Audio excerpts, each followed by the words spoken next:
কিন্তু আমি এখন ঝুলছি একটা গুহার 100 ফুট নিচে, যেটা মাটির নিচে 5 কিলোমিটার জুড়ে বিস্তৃত আছে।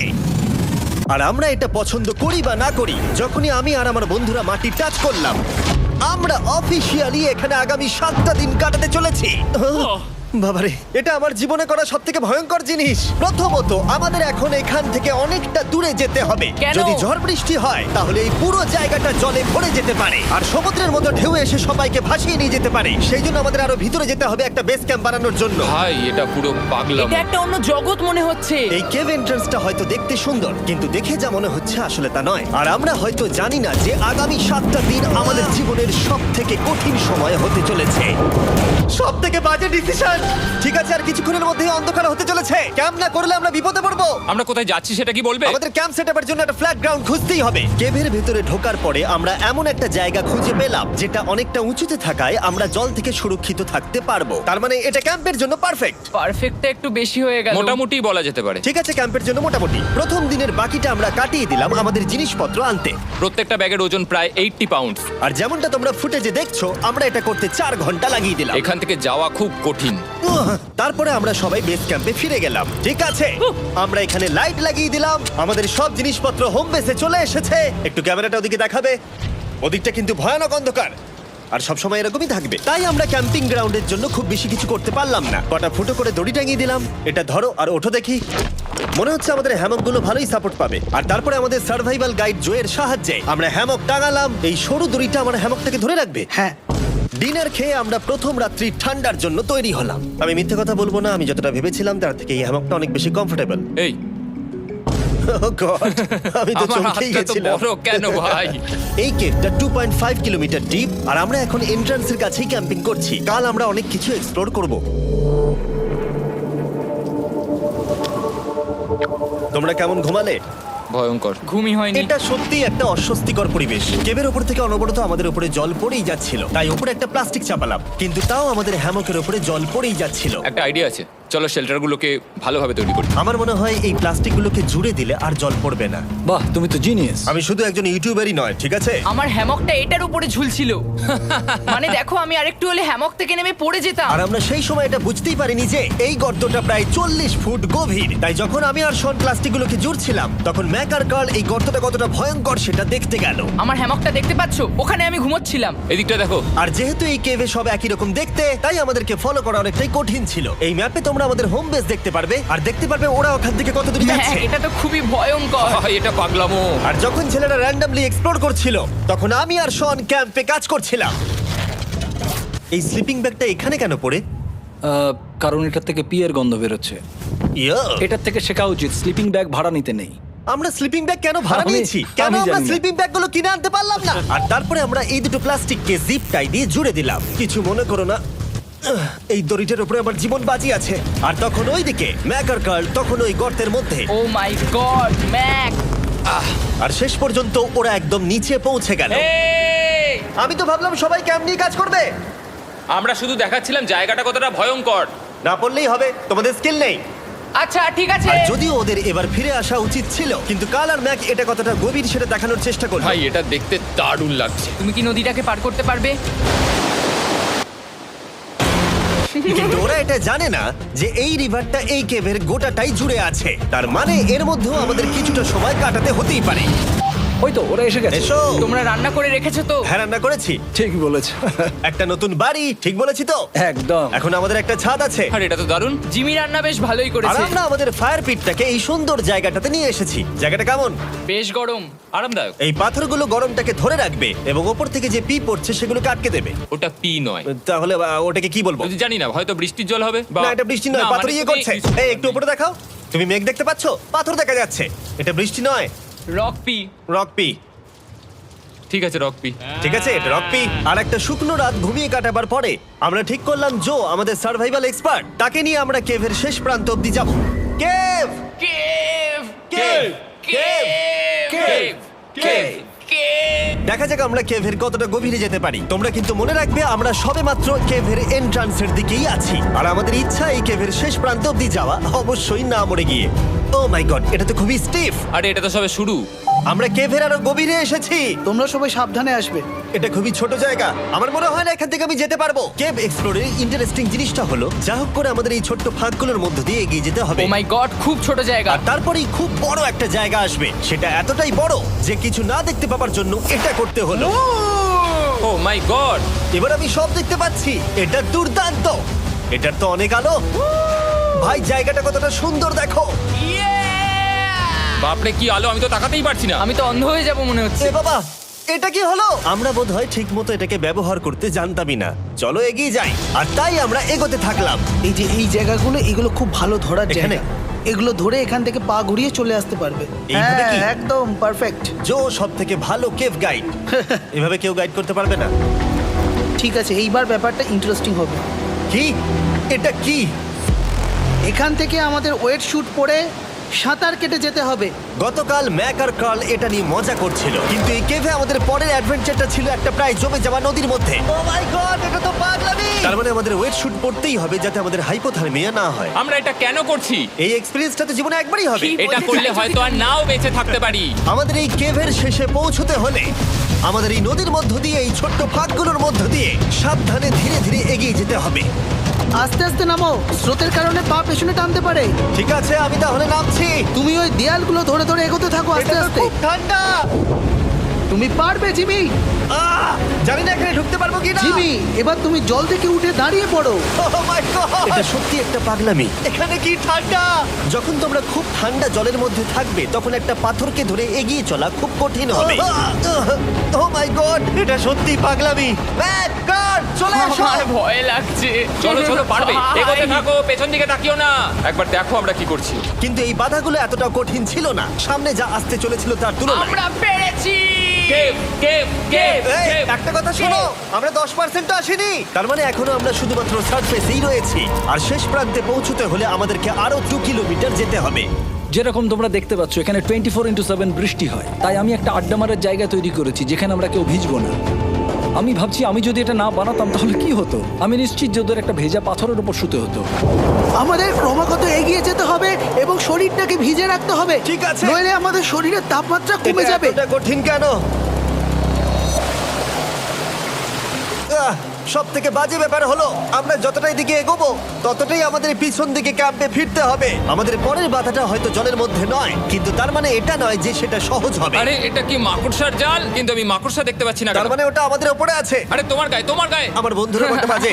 এই গেমটা মিস্টার বিস্ট ভিডিওর মতো, যত এগোবে ততই কঠিন হবে। সত্যি কথা বলতে যদি আমাদের সাথে জো না থাকতো আমরা মরেই যেতাম। আর 3 ঘন্টা পরে জো আমাদের জন্য একটা বাজে খবর নিয়ে এলো। জল অনেকটা বেড়ে গেছে আর আমরা অনেকটা সময় লাগিয়ে ফেলেছি, তাই আজকে আমাদের আবার ক্যাম্পে ফিরে যেতে হবে। আমি মানবো না। তুমি সেফটি এক্সপার্টের কথা অমান্য করতে পারো না। আমি এটা মানবো না। সত্যি কথা বলতে আমাদেরকে ফিরতেই হতো, কারণ এর আগে আমরা শুট করতে অনেকটাই সময় নষ্ট করে দিয়েছি। তারপর ফ্লেয়ার নিয়ে খেলেছি, তাই আমরা ফিরে যাচ্ছি আর এই মিশনটা আমরা পরের দিন আবার শুরু করব।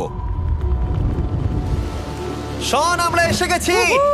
আরে তুমি এখানে কি করছিলে? এখন তোমরা কেউ ভিজবে না। আমি তো জানতামই না এই লাইটগুলো আমরা এনেছি। এগুলো দারুণ লাগছে তাই না? দুঃখের বিষয় আজকে আমরা মাত্র 20% এগোতে পেরেছি, কিন্তু বিশ্বাস করো আমরা শেষ পর্যন্ত অবশ্যই যাব আগামী কয়েকদিনের মধ্যেই। আমার মনে হয় না। কোনোদিনই হবে না। আমি তো বললাম। আমরা ডে 4টা রেস্ট নেব আর ডে 5-এ চেষ্টা করব এই কেভের শেষ অবধি যাবার। দেখা যাক কি হয়। ডে 3-তে মজা হলো, কালকে আবার দেখা হচ্ছে। আর কেভের ভিতরে 3টে খুব বাজে রাত কাটাবার পরে পরের দিন সকালে আমাদের মাথায় শুধু একটাই কথা আসছিল। আমার একটা হট শাওয়ার চাই, তবে আমি এখন একটু শান্তি পাবো। ও, এখন শাওয়ার পেলে কিন্তু দারুণ হয়। আমি চান করিনি প্রায় 3-4 দিন হয়ে গেল। তোমরা নিশ্চয়ই জানো কেভের মধ্যে শাওয়ার করা সম্ভব নয়। আমাদের অনেকটা পথ হেঁটে সাবধানে আগের রিভার বেডের কাছে পৌঁছতে হলো। ও মাই গড! আমি আমার ব্রেনকে ফিল করতে পারছি। আমি এভাবে ব্রেনকে ফিল আমার করিনি। কপালটা জমে গেল পুরো। চলো ড্রোন দিয়ে মাথার চুলগুলো শুকিয়ে নি। এদিকে এসো ড্রোন। ও দাঁড়াও দাঁড়াও দাঁড়াও, এটা কিন্তু কাজ করছে। হ্যাঁ, দারুণ কাজ করছে। ড্রোন থাকতে হেয়ার ড্রায়ারের কি দরকার? আর চুল শুকানোর পর আমরা জোয়ের সাথে জার্নির প্ল্যান করতে বসলাম। এটা কি জো? এটাই কেভের ম্যাপ। আগেরবার আমাদের থামতে হয়েছিল কারণ জল খুব জোরে বইছিল। এখন বৃষ্টি কম হচ্ছে, তাই কালকে আমরা নিশ্চয়ই এই কেভের শেষে পৌঁছে যাব। এটা ভয়ঙ্কর হতে চলেছে। প্রথমে আমাদের কালকে যেখান দিয়ে গেলাম সেখান দিয়ে আগে যেতে হবে। জলের মধ্যে ঝাঁপ দিতে হবে এবং পাথর দেখে হাঁটতে হবে। এগুলো সবকটা আমরা যদি পার করতে পারি তাহলে আমরা গ্লো ওয়ার্ম চেম্বারে পৌঁছে যাব। কেমন দেখতে তুমি সেটা বলো না, আমি তোমাদেরকে সারপ্রাইজ দিতে চাই। তোমার মনে হয় আমরা পারবো? ওইসব বাদ দাও, আমরা ঠিক কালকে পৌঁছে যাবো। কালকের প্ল্যান আমরা চক আউট করে নিয়েছি। আমরা রেস্ট করছি আর ফেস্টিভ্যাল স্মোর্স খাচ্ছি আমাদের এনার্জি রিগেন করতে। সবাইকে চিয়ার্স। Yippee! জো এই প্রথমবার ফেস্টিভ্যাল ও, স্মোর্স দারুণ। খাচ্ছে। জো সত্যি কথা বলবে। এটা দারুণ, তাহলে ভালো লাগলো? দারুণ লেগেছে। আমরা এই চকলেটটা আগে কেন বের করিনি? এটা এমনি চকলেটের থেকে 10 গুণ ভালো খেতে। সত্যি কথা বলতে তোমরা যদি ফেস্টিভ্যালের সাথে স্মোর্স ট্রাই না করে থাকো তাহলে তোমরা মিস করছো। কালকে আমরা পুরো কেভটা এক্সপ্লোর করব, দেখা হচ্ছে। তাই আমরা ভালো করে ঘুমানোর চেষ্টা করলাম আর কালকের প্রিপারেশন নিলাম কেভের শেষে যাওয়ার জন্য। আমরা আমাদের জীবনের সবথেকে ডেঞ্জারাস জার্নি করতে চলেছি। ডে 3 এর অভিজ্ঞতা মাথায় রেখে আমরা কম শুট করেছি যাতে আমরা সামনের দিকে তাড়াতাড়ি এগোতে পারি। জলটা খুব ঠান্ডা হ্যাঁ, আগের দিনের মতোই, খুব ভালো। এই তো আর যাতে আমরা সবাই বেঁচে ফিরতে পারি তাই জো ছাড়াও আরেকজন সার্ভাইভাল এক্সপার্টকে আমরা নিয়ে এসেছিলাম। এখানেই আমরা ডে 3 তে আটকে গেছিলাম। এখন আমরা কি করব? এবারে আমরা অনেক তাড়াতাড়ি এসেছি। আমাদের পিছনে ঘন অন্ধকার, কোথায় যাব? এই রাস্তাটা অনেক সরু এবং হ্যাঁ। স্রোত প্রচুর বেশি, তাই আমরা দেয়ালগুলো ধরে ধরে আস্তে আস্তে এগোবো। এই যে এইভাবে। Oh হ্যাঁ, God! এই রকটায় জাম্প করো। কয়েকটা ভালো পাথর আছে যেগুলোকে তুমি ধরে এগোতে পারবে। আরে এখানটা তো অনেক অন্ধকার। আমি আর পা পাচ্ছি না, আমি এখন মাটিতে আর পাই পাচ্ছি না। যেহেতু আমরা মাটিতে পা পাচ্ছিলাম না, তার মানে যদি আমরা পাথর ছেড়ে দিই তাহলে এই জলের স্রোত আমাদেরকে ভাসিয়ে নিয়ে যেতে পারে। জো, আমরা কি করব? আমি এটা ধরে এসেছি, তুমি এটা ঠিক আছে, ধরো। আমি তো দেখতেও পাচ্ছি না কোথায় যাচ্ছি। জো, স্রোত আমাকে ভাসিয়ে নিয়ে চলে যাচ্ছে। আমি তুমি করবো কি করে? পারবে, পারবে। শুধু মুখটা এখান থেকে ঢুকিয়ে দাও, আমি হেল্প করছি। এখানে আমি ঢুকবো? হ্যাঁ, এই গর্তের মধ্যে। এই তো, খুব ভালো। এটা আমার জীবনের সবথেকে বিপজ্জনক অ্যাডভেঞ্চার। আমরা এখন কেভের অনেক গভীরে চলে এসেছি আর এবার আমাদের সামনে প্রথম বড় বাধা। এখানে জলের একটা ঘূর্ণাবর্ত আছে, যদি তুমি এর মধ্যে পড়ে যাও তাহলে তোমাকে একদম নিচে নিয়ে চলে যাবে। মানে আমরা পড়ে গেলে মরে যেতে পারি। হ্যাঁ, মানে আমরা মৃত্যুর সাথে খেলা করছি। এটা এতটা বিপজ্জনক হতে পারে আমি সত্যিই ভাবিনি। খুব ভালো। এই তো, তাহলে কি আমার পা এখানে হ্যাঁ, রাখবো? রাখো রাখো। ঠিক আছে, এই তো আমি পেরেছি। এটা আমার ভাবনার থেকেও বেশি কঠিন ছিল। এই নদীটা কতটা শক্তিশালী এই গোটা কেভটাকে তৈরি করেছে। কিন্তু মজার ব্যাপার হলো আমরা পাথরের মতো শক্তিশালী নই। আমি শুধুমাত্র মানুষের মতোই শক্তিশালী। সৌভাগ্যবশত কাল এই অ্যাডভেঞ্চারে লিড করেনি, তার বদলে আমরা একজন অ্যাভেঞ্জার জোকে পেয়েছি। ও কতটা এক্সপার্ট তার প্রমাণ হিসেবে বলতে পারি। সে লিটারালি কতটা ওপর থেকে আমাদেরকে নদীতে ঝাঁপ দিয়ে দেখালো। ও মাই গড, এটা পাগলামি। কে বললো এটা পাগলামি? এটা তো আমার কাছে খুবই সহজ। আমি এটা করব। তুমি কোনোভাবেই এটা করতে পারবে না। আরে কি বলছোটা কি তুমি? আমি এক্ষুনি করতে চাই। চলো যাচ্ছি Joe. God speed back. Jimmy আমার সাথে যা যা করেছে তার কাছে এটা তো কিছুই নয়। 3, 2, 1।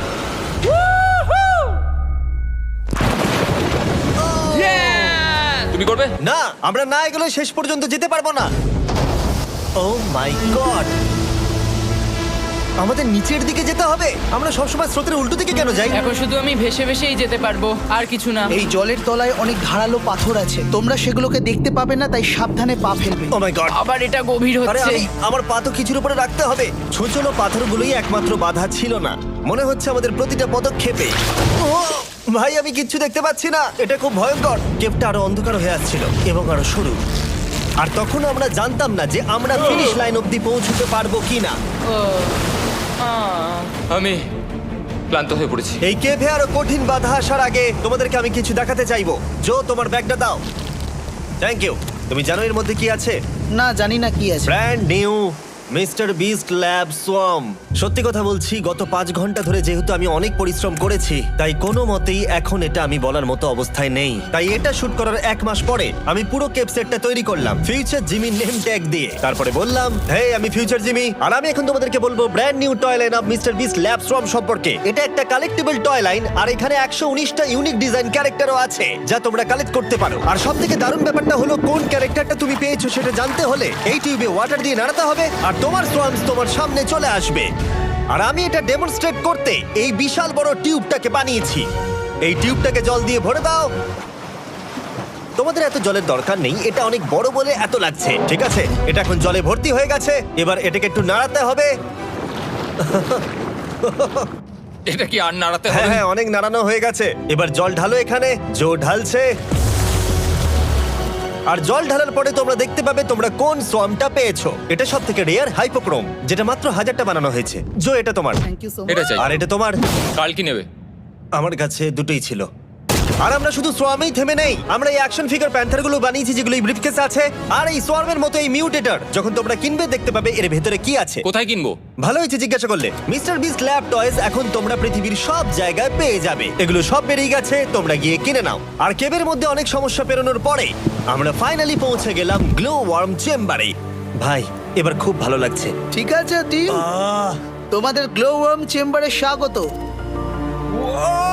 এ তো দারুণ। এটা দারুণ লাগছে। ভাই এটা পৃথিবী মনে হচ্ছে না এখানে একদমই। যে আলো তোমরা দেখতে পাচ্ছ সেগুলো আসলে ছোট্ট ছোট্ট বায়োলুমিনেসেন্ট গ্লো ওয়ার্ম তৈরি করেছে। এটা দেখতে অনেকটা মিল্কি ওয়ে গ্যালাক্সির মতো লাগছে। ওয়াও! আর এই মুহূর্তটা, এই ভিউ, সত্যি বলতে এই ট্রেকের সমস্ত ক্লান্তি যেন দূর করে দিল। এখানে অবধি পৌঁছানো যেন সত্যি একটা অ্যাচিভমেন্ট ছিল। কিন্তু এখন আমাদের যাত্রা শেষ হয়নি, কারণ আমাদের এখান থেকে এখন বেস ক্যাম্পে ফিরতে হবে। আজকে ডে 6 হতে চলেছে, এখনো ওরা আসেনি আর আমি খুব ক্লান্ত। আমার মনে হয় না আমি ভালো করে ঘুমোতে পারবো, ওদের জন্য খুব চিন্তা হচ্ছে। এই ট্রিপটা অনেকটাই সহজ ছিল কারণ আমরা স্রোতের সাথে ভেসে ভেসে যাচ্ছিলাম। আর যেহেতু তোমরা এই ট্রিপটা দেখেছো তাই আমরা এটাকে স্কিপ করলাম। কিন্তু সত্যি বলতে এই জার্নিটাও অনেকটা বেশি সময় নিল, কারণ আমরা ক্যাম্পে পৌঁছানোর আগেই 6 নম্বর দিন চলে এলো। শন, সবাই ঠিক আছো তো? আমার খুব চিন্তা হচ্ছিল। Happy day 6। ডে 6 খুব ভালো। এনার্জি বাড়াতে আমরা আগুনের উত্তাপ নিলাম এবং ফাইনালি আমরা কিছু খেতে পেলাম। এটা খুবই অ্যাডভেঞ্চারাস ডে ছিল। কালকে দেখা হচ্ছে, মানে আজকেই হয়তো। এটা হয় ডে কোনোদিন 6 হবে না। নাকি আজকে, না আমি জানি না। এত বড় ট্রেক সম্পূর্ণ করার পরে শারীরিকভাবে চূড়ান্ত ক্লান্ত হওয়া সত্ত্বেও জানি না কেন কিন্তু আমি একদমই ঘুমাতে পারছিলাম না।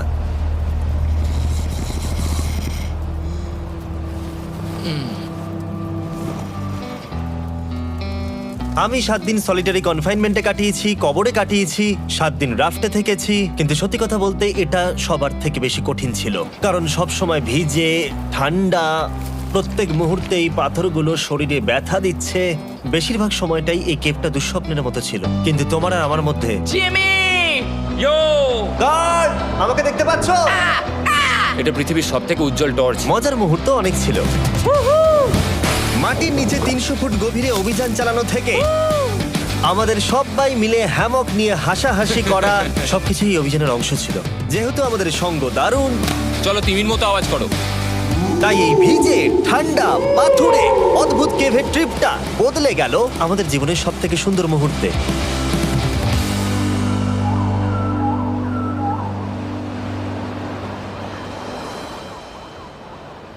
আমরা এখান থেকে যাব না যতক্ষণ না সবকিছু তোলা হচ্ছে। আর আমি সবকিছু বলেছি মানে সবকিছুই। চলো এবার বেরোনো যাক। আর যখন আমরা মাউথ কেভে আবার ফিরে এলাম, ভাই ওপরটা দেখতে দারুণ লাগছে। তখন জয়ের জন্য একটা সারপ্রাইজ ছিল। বেরোনোর আগে জো, আমরা তোমার কাছে কৃতজ্ঞ। তাই এই নাও $50,000 নিউজিল্যান্ড ডলার্স, 10,000 করে প্রত্যেক জনের প্রাণ বাঁচানোর জন্য। Oh my god, thank you so much Jimmy. Thank you Joe. Love you, Joel! এবার আমাদের সব কাজ হয়ে গেছে, চলো বেরোনো যাক। 7টা দিন পরে আমরা ফাইনালি এখান থেকে বেরোচ্ছি।